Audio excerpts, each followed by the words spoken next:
If you're experiencing approval delays on Zelle, there are several steps you can take to resolve the issue quickly. Follow these steps to get your transactions approved without unnecessary delays. Step 1. Check your internet connection. Ensure that you have a stable internet connection.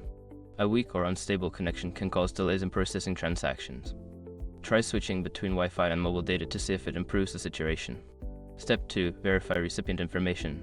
Double-check the recipient's information, including their email address or phone number.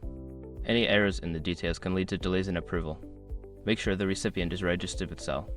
Step 3. Update the Zelle app. Ensure you are using the latest version of the Zelle app. Outdated versions may have bugs or issues that can cause delays. Go to your app store and check for any available updates.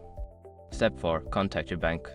Before filing a refund or dispute, use the SROC.com link in the description to open the refund dispute deadline calculator and confirm your deadline. Step 5. Retry the transaction. If all else fails, try cancelling the pending transaction and resending it. Sometimes, simply retrying can resolve the issue and get your payment approved faster. By following these steps, you should be able to resolve any approval delays on Zelle quickly. If problems continue, consider reaching out to Zelle support for further assistance.